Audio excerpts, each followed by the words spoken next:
बिस्मिल्लाहिर्रहमानिर्रहीम। अस्सलाम वालेकुम स्टूडेंट्स, मैं हूं हसन फरीद, आपका फिजिक्स टीचर। आज हम चैप्टर नंबर 4 का आर्टिकल पावर के बारे में पढ़ेंगे। तो आइए स्टार्ट करते हैं आज का लेक्चर। तो आइए स्टूडेंट, आज का लेक्चर स्टार्ट करने से पहले मैं आपसे पूछता हूं एक क्वेश्चन कुछ इस तरह से है कि अगर दो शख्स हो, उनमें से एक शख्स जो है वो 100 जॉल वर्क करता है, दूसरा 1000 जॉल वर्क करता है। मैं आपसे पूछता हूं कि इन दोनों लोगों में से किसको आप ज्यादा पावरफुल कंसीडर करेंगे, ज्यादा ताकतवर समझेंगे? आप में से ज्यादातर बच्चों का यही आंसर होगा कि 1000 जॉल वर्क करने वाला शख्स ज्यादा पावरफुल है। क्यों ना मैं ये क्वेश्चन कुछ इस तरह से आप लोगों से करूं कि एक शख्स 100 जॉल वर्क कर रहा है लेकिन 10 सेकेंड्स में, और एक और शख्स है वो 1000 जॉल वर्क कर रहा है लेकिन 24 आवर्स में, एक पूरे दिन में। अब आपके ख्याल में कौन ज्यादा पावरफुल है? तो आप कहेंगे कि सर 100 जॉल वर्क जो कर रहा है वो अब ज्यादा पावरफुल है।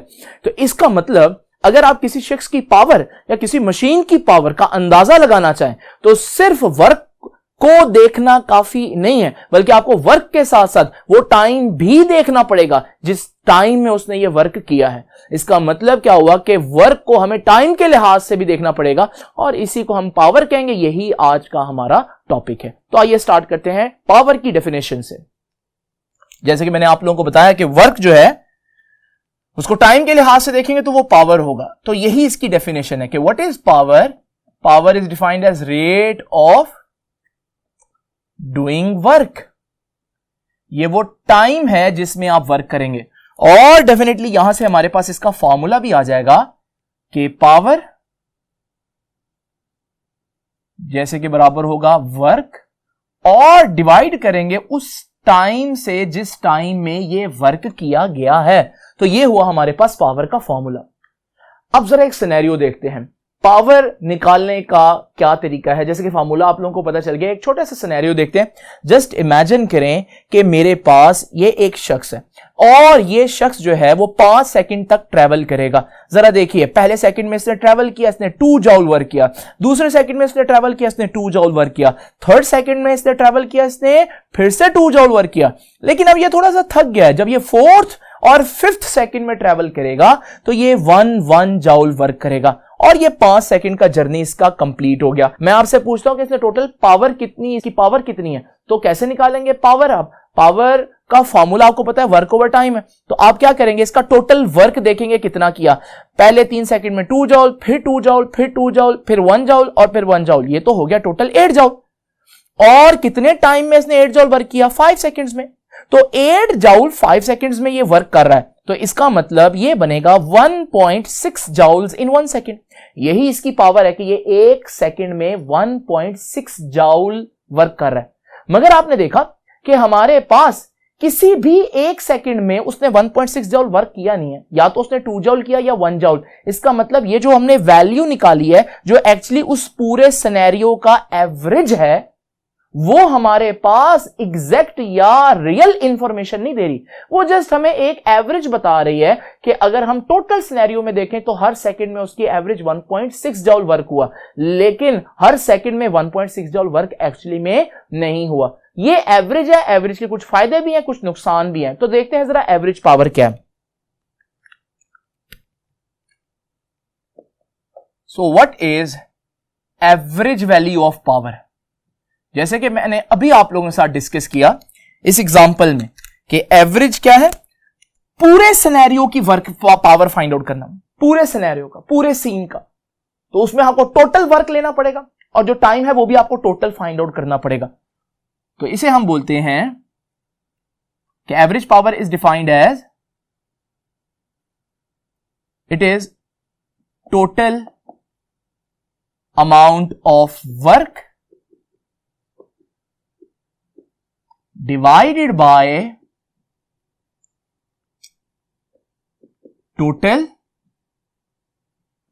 time taken। तो जब आप टोटल वर्क को टोटल टाइम से डिवाइड कर दें तो हमारे पास एवरेज पावर आएगी। तो इसका फॉर्मूला क्या बनेगा? डेफिनेटली फॉर्मूला में हम पावर के साथ एवरेज का वर्ड शो करेंगे, उसके लिए हम एवी लिखेंगे। AV stands for average. So what is average power? Total work done divided by total time जिसमें वो वर्क हुआ है। तो ये हमारे पास एवरेज पावर का फॉर्मूला आ गया। अब क्वेश्चन ये है कि एवरेज पावर क्या ठीक है लेना, तो कुछ सिनेरियोस में ये सही नहीं है। जैसे कि मैंने अभी आपको बताया कि उस शख्स ने 2 जूल 2 जूल 2 जूल और 1 जूल और 1 जूल वर्क किया था, लेकिन उसका एवरेज कितना आया 1.6 जूल, जो कि उसने किसी भी 1 सेकंड में नहीं किया। इसका मतलब पूरे जर्नी का एवरेज लेना सही नहीं है, मिसलीडिंग हो सकता है, गलत आपको जो है ना गलत इंफॉर्मेशन जा सकती है एक किस्म की। तो अगर आप थोड़े इंटरवल्स के लिए लेंगे तो वो ज्यादा ठीक होगा, आपको ज्यादा प्रिसाइज इंफॉर्मेशन पता चलेगी। तो फिर आप यहां पर एक नया कॉन्सेप्ट करेंगे, एवरेज पावर की बजाय इंस्टेंटेनियस पावर। इंस्टेंटेनियस एवरेज पूरे सिनेरियो का होता है और इंस्टेंटेनियस हम सिर्फ छोटे छोटे इंटरवल्स का लेंगे। तो हमारे पास ये है इंस्टेंटेनियस पावर। एक्चुअली में इंस्टेंट का मतलब होता है एक लम्हा। तो अगर एक लम्हे की पावर आप कैलकुलेट करें तो वो हमारे पास कहलाएगी इंस्टेंटेनियस पावर, और उसका फार्मूला हमारे पास क्या होगा,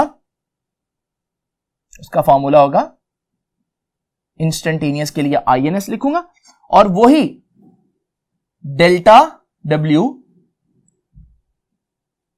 डिवाइडेड बाय डेल्टा T, मगर अब मैं शर्त लगाऊंगा कि टाइम इंटरवल इतना छोटा हो कि अप्रोच करे किसको, जीरो को। जब कोई टाइम इतना छोटा हो कि वो 0 सेकंड्स को अप्रोच करे तो वो तो एक लम्हा ही बनेगा। तो उस वक्त जो आपको पावर मिलेगी वो उस मशीन की, उस शख्स की, उस लम्हे की पावर होगी और वो एक जेन्युइन वैल्यू होगी।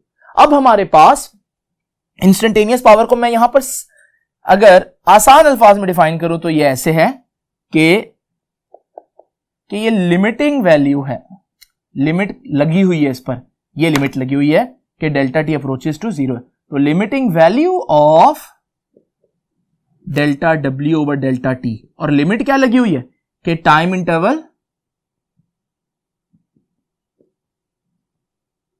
Delta t approaches 0। एक और बात आप लोगों ने नोट की होगी कि पावर वर्क से निकल रहा है। वर्क एक स्केलर क्वांटिटी मैंने आपको बताया था, अगर वर्क एक स्केलर क्वांटिटी है तो फिर पावर भी एक स्केलर क्वांटिटी होगी, यानी पावर की कोई डायरेक्शन नहीं होगी। लेकिन यह पावर किस लिए यूज होती है, अगर मुझे पावर का कॉन्सेप्ट पता हो तो मैं इसको किस तरह से अपने फायदे के लिए इस्तेमाल कर सकता हूं। आइए जरा समझते हैं इस कॉन्सेप्ट को। तो स्टूडेंट्स, पावर की रियल लाइफ एप्लीकेशंस क्या है, आइए जरा देखते हैं। इमेजिन करें कि मेरे पास एक पानी की बकेट है। जब मैं इस पानी की बकेट के अंदर वाटर जो है वो एंटर करूंगा तो मैं किसी भी रेट पर एंटर कर सकता हूं और मैं इस पानी की बकेट को भर देता हूं। अब पानी की इस बकेट को जब मैंने खाली करना है तो कितनी देर में खाली हो यह मैं खुद डिसाइड कर सकता हूं, इसका रेट चेंज करके, रेट ऑफ फ्लो चेंज करके।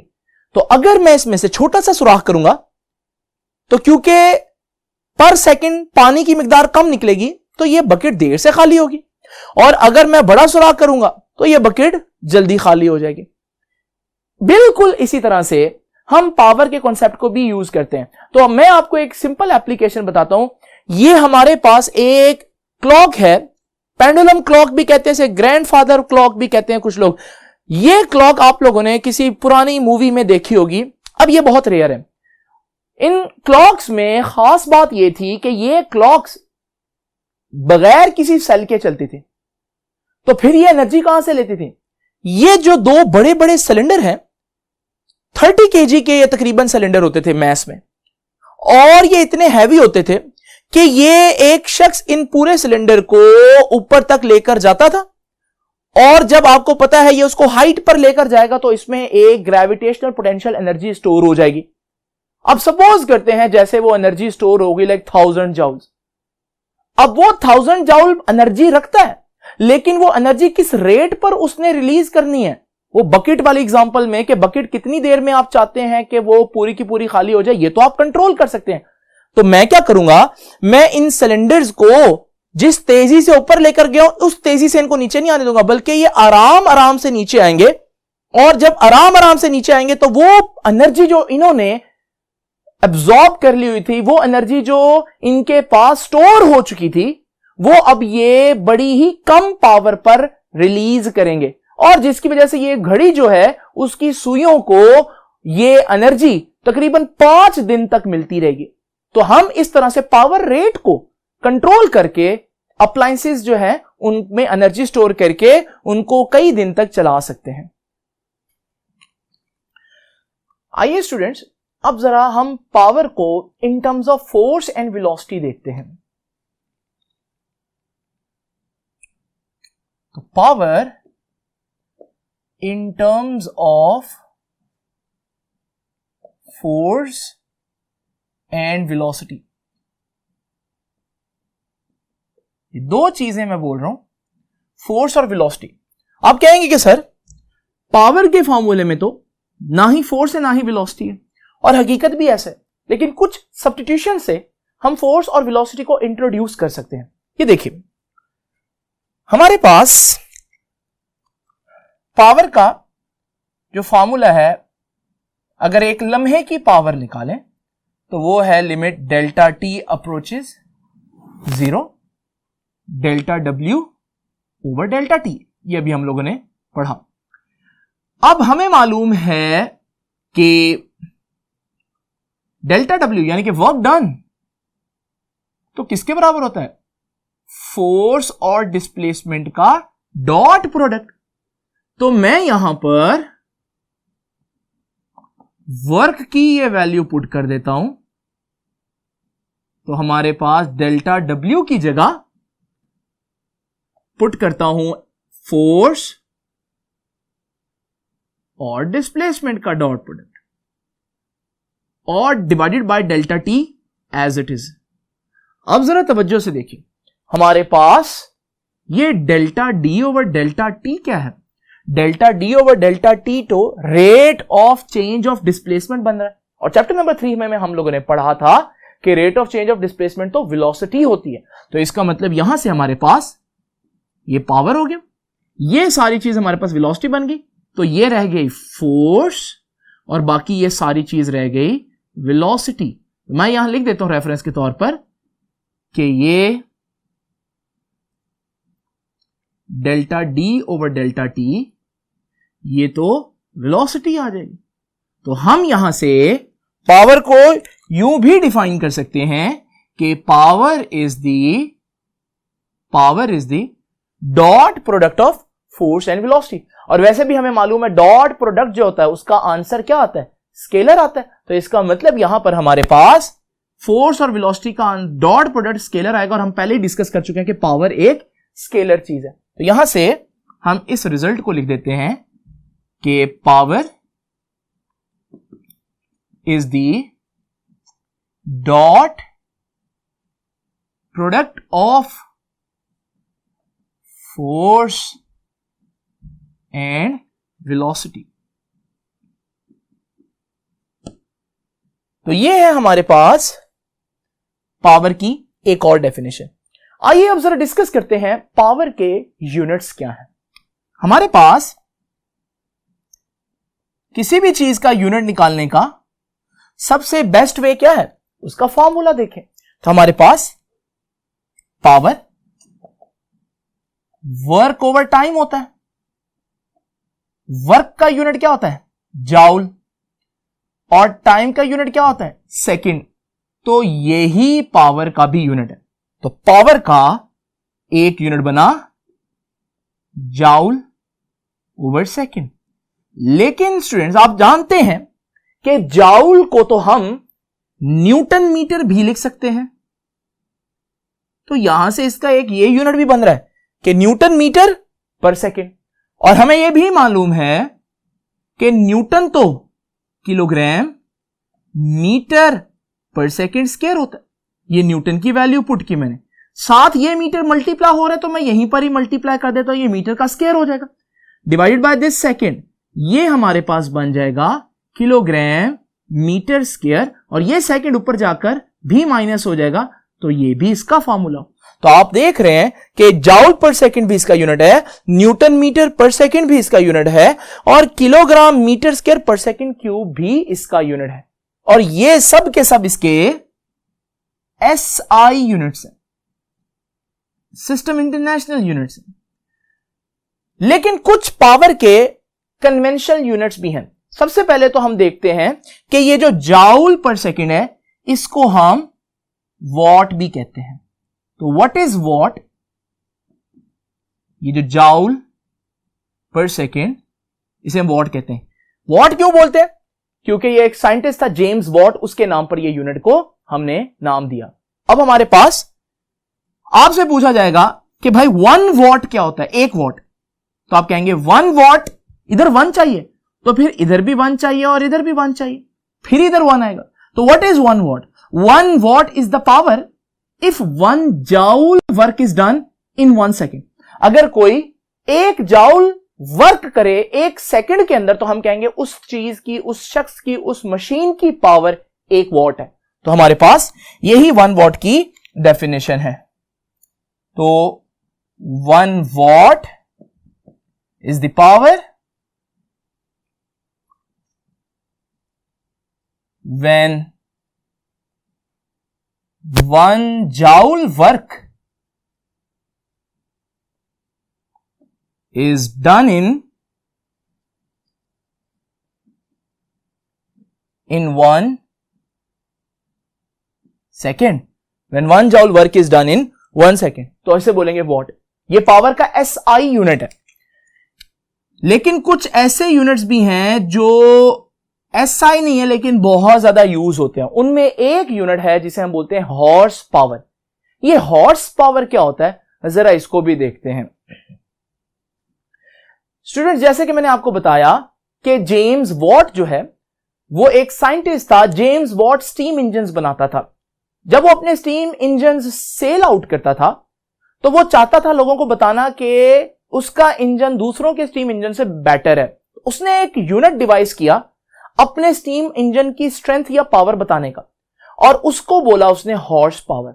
याद रखिएगा, उसने सिस्टम जो यूज किया हॉर्स पावर को डिफाइन करने के लिए वो बड़े सिंपल था कि उस वक्त हॉर्स को as a source of power जो है वो कंसीडर किया जाता था। तो हॉर्स पावर में बेसिकली क्या होता था कि एक वेट जो है वो एक हॉर्स से जो हम हैंग कर देते थे और फिर हम देखते थे कि हॉर्स उस वेट को कितनी हाइट तक लेकर जा सकता है, और वहां से हम उसको डिफाइन करते थे हॉर्स पावर। एक हॉर्स पावर, एवरेज जो एक हॉर्स की पावर है वो कितने वॉट्स के बराबर है वो मैं आपको बता देता हूं। याद रखिएगा कि 1 horse power HP is equal to 746 watt. तो ये हमारे पास 1 हॉर्स पावर है। अब यहां पर जरा हम एक और इंपॉर्टेंट चीज को इंट्रोड्यूस करते हैं।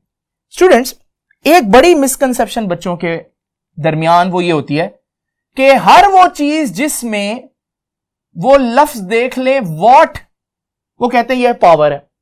हर वो चीज जिसमें वॉट आ जाए वो पावर है।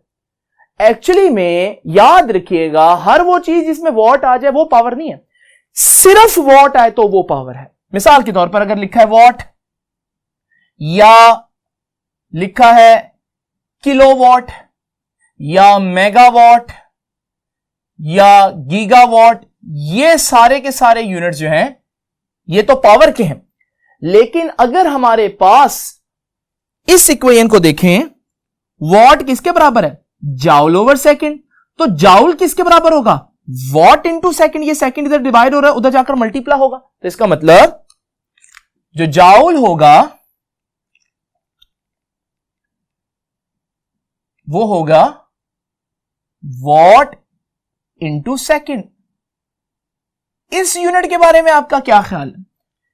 यहां भी तो वॉट आ रहा है, लेकिन क्या यह पावर का यूनिट है? नहीं, बल्कि इसके लेफ्ट साइड पर आप देखें तो जाउल बन रहा है। इसका मतलब वॉट सेकंड पावर का नहीं, एनर्जी का यूनिट है।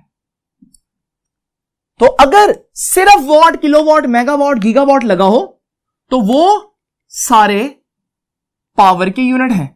लेकिन अगर पावर के unit what, kilowatt, megawatt, gigawatt के साथ टाइम का यूनिट भी आ जाए फिर वो हमारे पास एनर्जी का यूनिट बन जाता है। ऐसा ही एक मशहूर यूनिट है किलो वॉट आवर।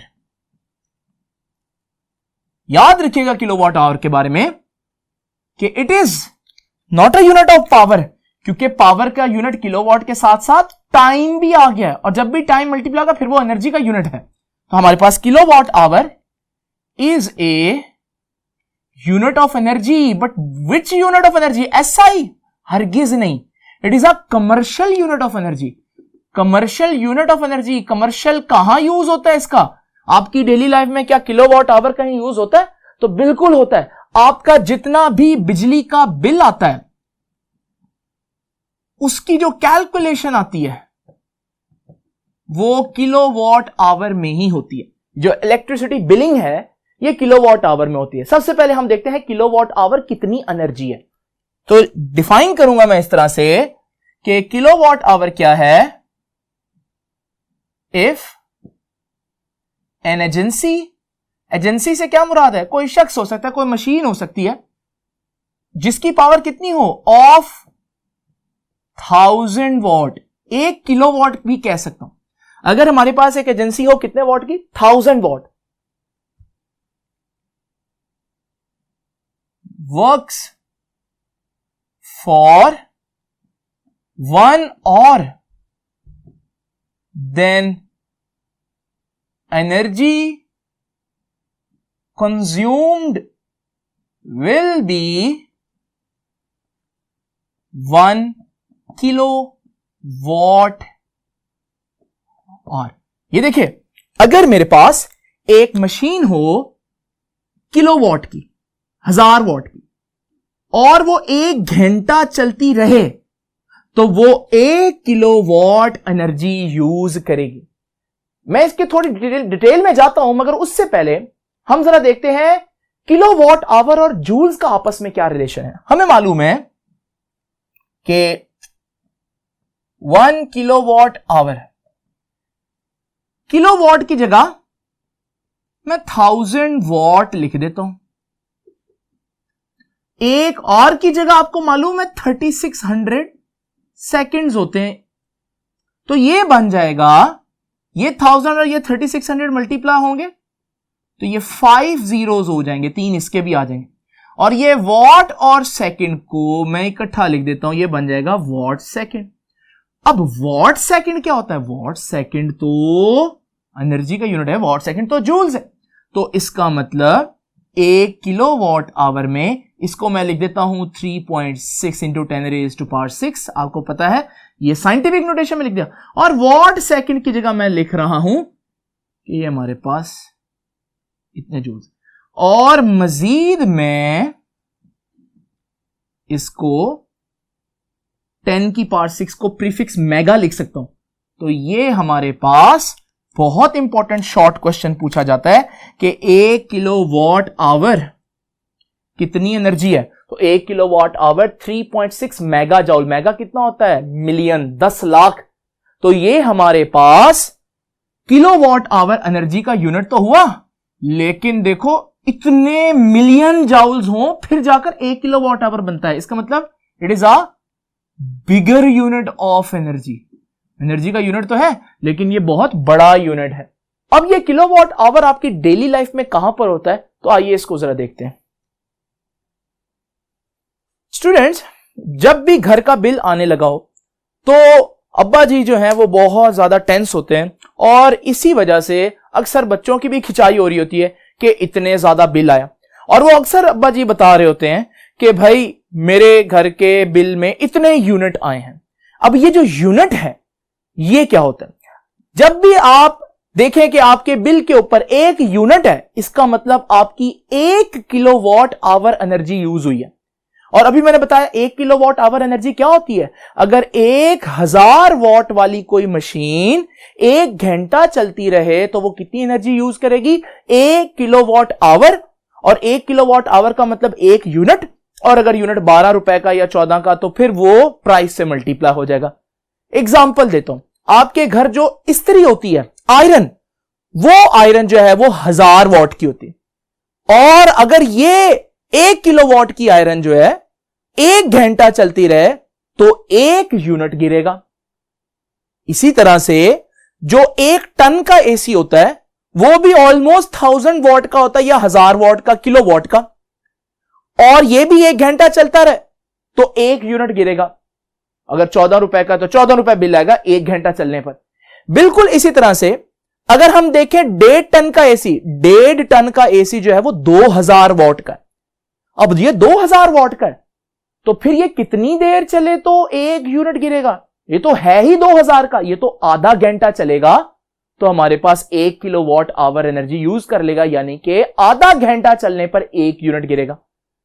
तो यूं हम बिल की कैलकुलेशन करते हैं। इसका मतलब 1 टन का एसी 1 घंटे में 1 यूनिट गिराता है। अगर आपके पास एक बल्ब है 250 वॉट का, अब 250 वॉट का एक बल्ब है, 1 घंटे तक अगर आप 4 बल्ब लें तो 4 बल्ब कितने वॉट के होंगे? 1000 वॉट के। तो वो 1 घंटा चले तो हमारे पास फिर कितना बिल 1 यूनिट गिरेगा। इसका मतलब एक एसी का बिल और एक 250 वॉट बल्ब का बिल बराबर होता है। और अगर आज के एनर्जी सेवर देखें जो 25 वॉट का है, तो 25 वॉट के एनर्जी सेवर कितने हो के हमारे पास 1000 बिल आए। तो आप देखें 25 वॉट के एनर्जी सेवर आपके पास 40 होंगे, फिर जाकर हमारे पास 1000 वॉट जो है वो बिल आएगा। तो यहां से हम कहेंगे कि एक एसी, 1 टन के एसी का जितना बिल है उतना ही बिल 4 बल्ब का है और उतना ही बिल 40 एनर्जी सेवर्स का। इसका मतलब एनर्जी सेवर्स बेस्ट है। ये थोड़ा सा मुआवजना था ताकि आप देखें अपने घर जाकर कि कौन सी चीज कितने किलोवाट आवर एनर्जी जो है वो यूज कर रही है। और जब आपको नेक्स्ट टाइम आपके फादर डांटें कि इतने किलोवाट, इतने यूनिट जो है वो गिरे हैं, तो आप उन्हें बताइएगा कि यूनिट किस वजह से गिरे हैं, किलोवाट आवर का मतलब क्या है। तो ये था हमारा आज का लेक्चर। अब नेक्स्ट टाइम आपसे मुलाकात होगी इंशाल्लाह नेक्स्ट लेक्चर में। तब तक के लिए अल्लाह हाफिज।